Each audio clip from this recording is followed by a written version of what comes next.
अश्वचैन की पूजा से पहले ऐसी घटना घोर अपशकुन है राम। अब कैसे चुनेंगे अश्व? कोई बात नहीं, बचे हुए अश्वों में से ही किसी एक का चुनाव कर लेते हैं।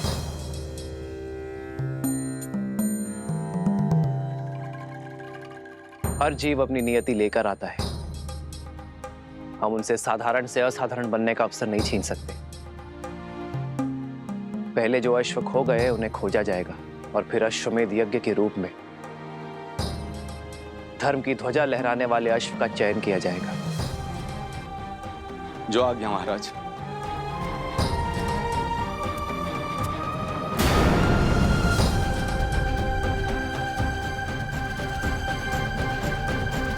ध्यान से सुनो, तुम सब यही रुको और इन वृद्ध दंपति की रक्षा करो। मैं और भैया उन दुष्टों से इनकी पुत्री को बचा कर लाते हैं। आप चिंतित ना हो, निश्चिंत रहिए, शीघ्र ही आपकी पुत्री यहाँ होंगी। आयुष्मान। चलिए भैया। भैया, शंकर को भी ले चले? क्यों? तुमने तो कहा था कि मैं सदा फंस जाता हूँ। तभी तो साथ ले जा रहे हैं। हमारी दृष्टि के सामने फंसोगे तो हमें तुम्हें बचाने में सरलता होगी। यहाँ आए और पता चला तुम खो गए, फिर कहाँ खोजते रहेंगे तुम्हें? चलो अब।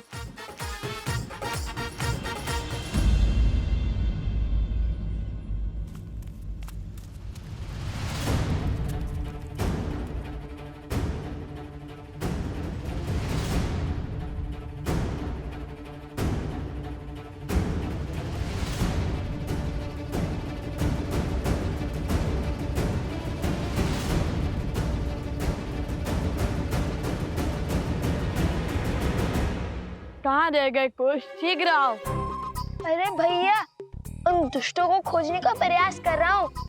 यदि वो हमसे दूर जाएंगे तो उनकी ध्वनि तरंगों के माध्यम से हमें सुनाई देगी।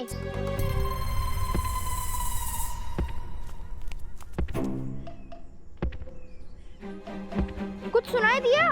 हाँ हाँ, बहुत स्पष्ट तरंग आ रही है उत्तर की ओर से।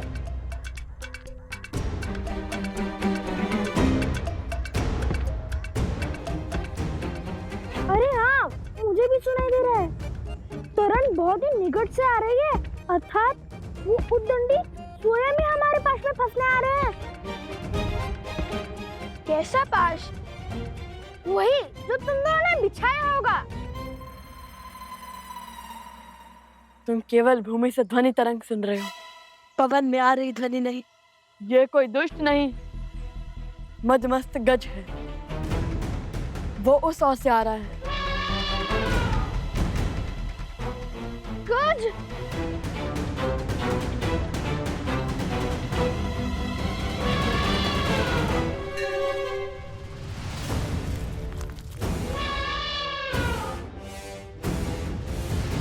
तैयार? तैयार।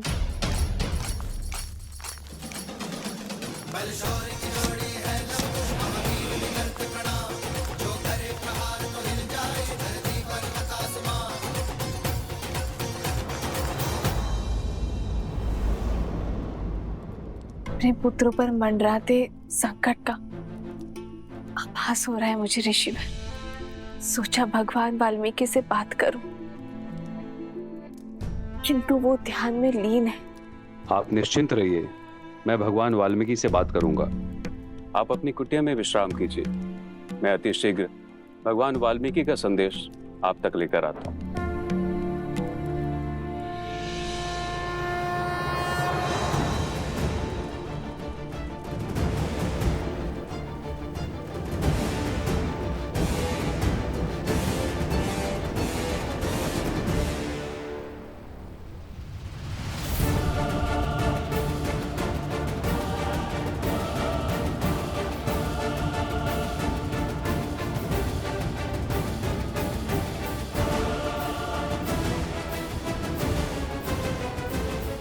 क्यों मृत्यु के मुख में चले आ रहे हो बालको?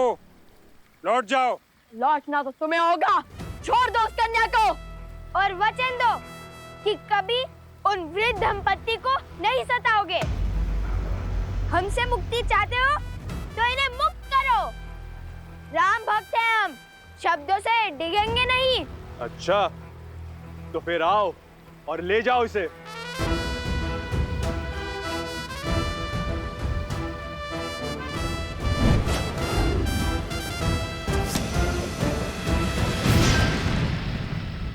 वचन देकर पाप किया है तुमने, दुष्ट से अधर्मी बन गए हो।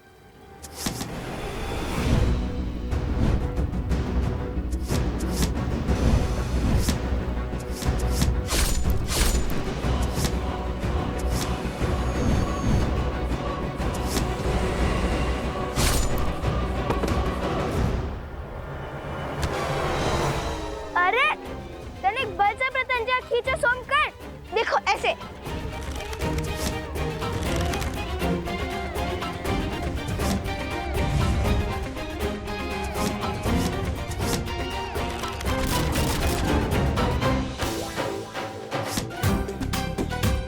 सोमकर, अगर तुम उन दुष्टों की तरफ हो तो अभी बता दो। सब कुछ कितना शुभ चल रहा था हमारे राम राज्य में, अकस्मात क्या हुआ? हाँ गुरुवर, ये सब क्या हो रहा है? कदाचित देवता इस यज्ञ से प्रसन्न नहीं है। यदि ये यज्ञ उचित समय पर प्रारंभ ना हुआ तो इस यज्ञ और यज्ञ का संकल्प लेने वाले राजा का कोई मूल्य नहीं रहेगा। बस अब इससे अधिक मैं और कुछ नहीं कह सकता। सबका भला।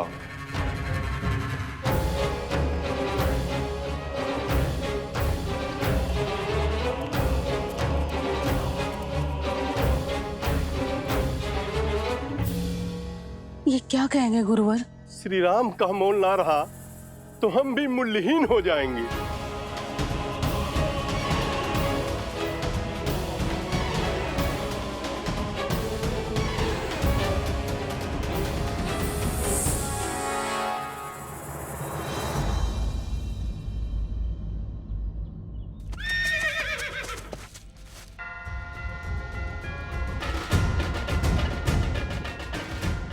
लगता है अश्व आस पास ही है।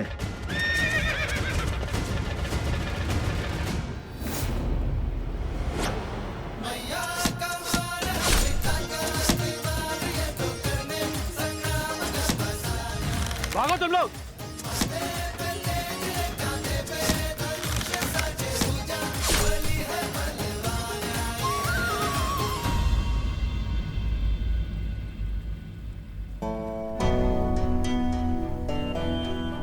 उठो, आंखें खोलो। कुश, थोड़ा सा जल लेके आओ। उठो।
वाह माता सरस्वती।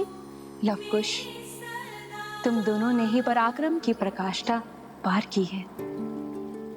मैं तुम दोनों से ही अत्यंत प्रसन्न हूं। मांगो, क्या वर चाहते हो? सब कुछ तो है हमारे पास, और अब तो श्री राम से भेंट के द्वार भी खुल चुके हैं हमारे लिए। तो ये स्वप्न भी पूर्ण ही हो जाएगा।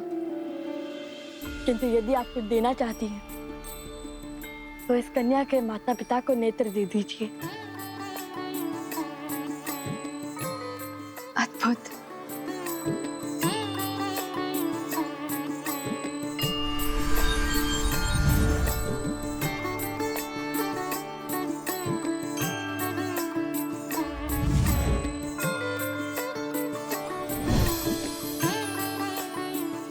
ये भगवान विष्णु का प्रतिरूप दिव्य शालिग्राम है।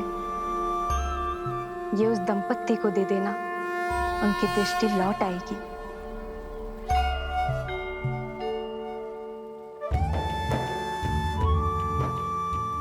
धन्यवाद माता, कोटि कोटि धन्यवाद। तुम दोनों ने अपना स्वार्थ छोड़ के दूसरों का कल्याण चुना। तुम दोनों का अपनी इच्छाओं पर पूर्ण नियंत्रण है। ये दुष्ट तुमने परास्त किया है, ये इच्छाओं का स्वरूप है। कुछ समझ नहीं आया माता। धर्म के 4 पग हैं। सत्य पूर्ण होने से 3 पग रह गए थे। जब धर्म का एक और पग टूटेगा, अर्थात त्रेता पूर्ण होगा और द्वापर युग का आरंभ होगा, धर्म का पालन करना अधिक कठिन हो जाएगा। जिस वृद्ध दंपत्ति की तुमने सहायता की, वो योग एवं भक्ति के प्रतिरूप है। ये दुष्ट वास्तव में इच्छाएं हैं। जैसे जैसे इच्छाएं बलवान होती है, वैसे वैसे ही भक्ति आडंबर बन जाती है और योग केवल शारीरिक श्रम बन जाता है। स्मरण रखना लवकुश, जिसका मन मर्यादा में हो वो पुरुषोत्तम होता है। मर्यादा पुरुषोत्तम तो श्री राम है। और जब तक वो इस भूमि पर है, धर्म को किसका भय? हम अयोध्या जाकर श्री राम कथा का गान करने ही तो आए थे। तो फिर इसलिए मैं अपनी ओर से तुम दोनों को एक भेंट देती हूँ। इसे आशीर्वाद समझ के अपने पास रख लो।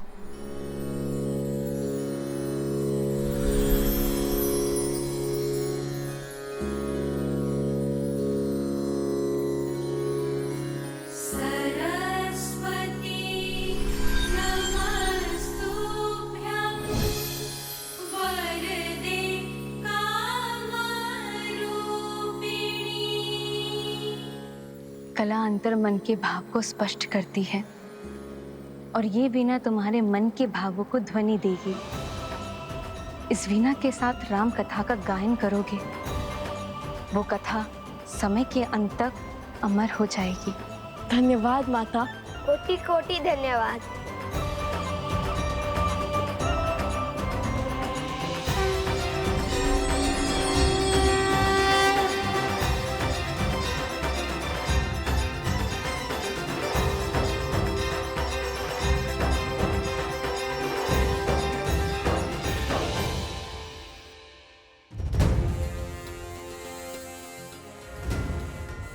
तनिक ऊपर से देखना होगा।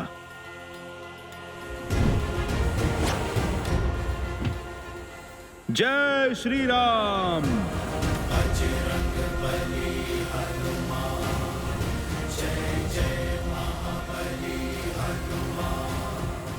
भैया, मुझसे तो प्रतीक्षा ही नहीं हो रही।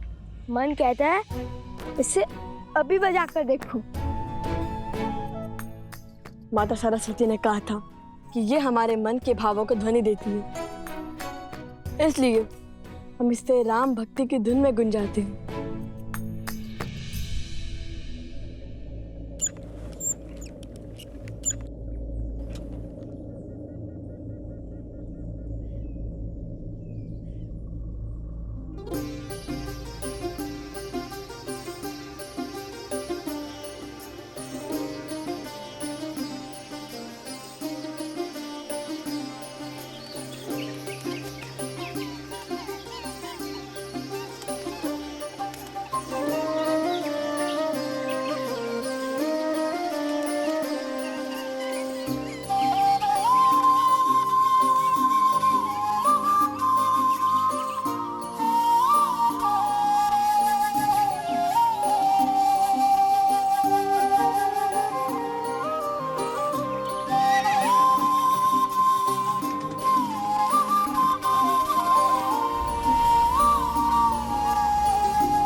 सुंदर धुन है।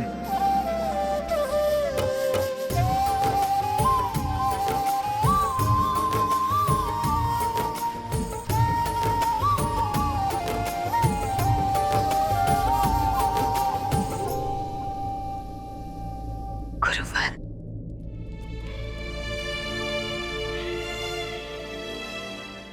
गुरुवर, मेरे लव कुछ ठीक तो है ना? क्या कहा भगवान वाल्मीकि ने? सब कुशल मंगल है देवी। वैसे भी जब पिता के कार्य में पुत्र निमित्त बने तो उससे अधिक शुभ और क्या हो सकता है। भैया, ये अश्वतनिक अशांत लग रहा है। वो इसलिए क्योंकि अश्व हमेशा वन में वृक्षों के बीच टोली में घूमते हैं ताकि उनकी रक्षा हो सके, और ये अश्व अकेला है, वृक्षों से भरे वन में विचरण कर रहा है। सिंहों का आखेट बन सकता है। क्या पता ये अश्विन कुमार में से एक हो। वैसे भी पग पग पर हमारी परीक्षा हो रही है।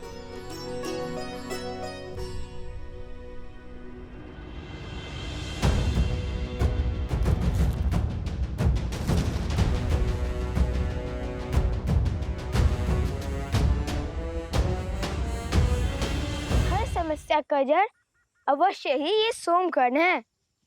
जब भी हमारे साथ रहता है तब कोई ना कोई संकट आ पड़ता है। नहीं नहीं, सत्य कुछ और है। जब जब मैं तुम दोनों के साथ रहता हूँ तब तब मुझ पर विपत्तियों का पहाड़ आ पड़ता है।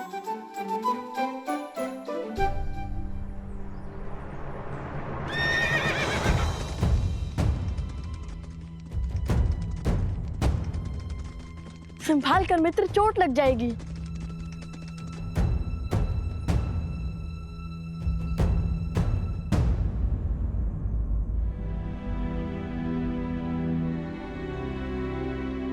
अति उत्तम भैया। ये तो अधिक उत्तेजित लगता है। जब मुझे उत्तेजना होती है तब माता मुझे राम नाम स्मरण करवाती है। तुम भी राम नाम का स्मरण करो मित्र। कुछ और सोचना पड़ेगा। सोच लिया।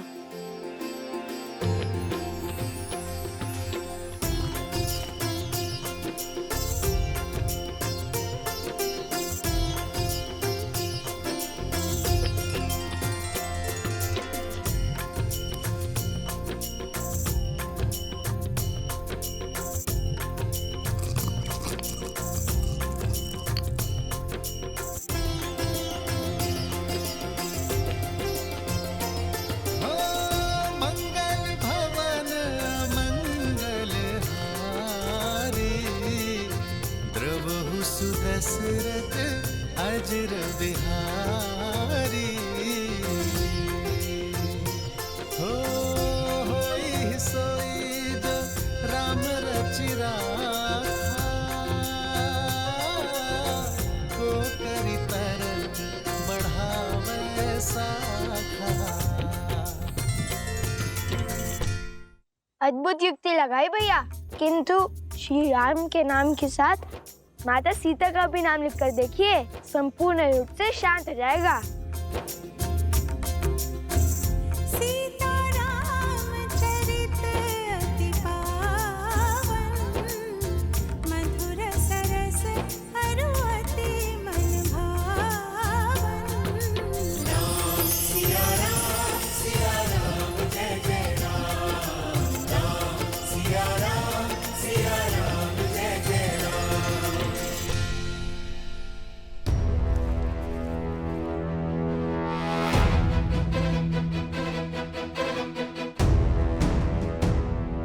वो रहा अश्व। भैया भागो। अरे कहाँ भाग रहे हो? विपत्ति से दूर। पहले तुनीर का चोर समझकर हमारे पीछे भागे, उसके बाद वो अश्व का स्वामी, और अब इसे खोजने भी कोई आ रहा है। जिनका अश्व है वो आ गए हैं।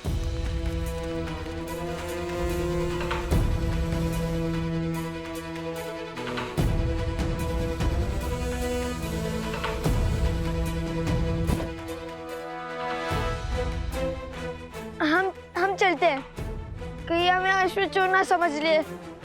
इन्हें समझाने लगी तो अयोध्या जाने का अवसर छूट जाएगा। बात तो उचित है। ठीक है मित्र, अपना ध्यान रखना। हम चलते हैं। यदि प्रभु श्री राम ने चाहा तो फिर भेंट होगी।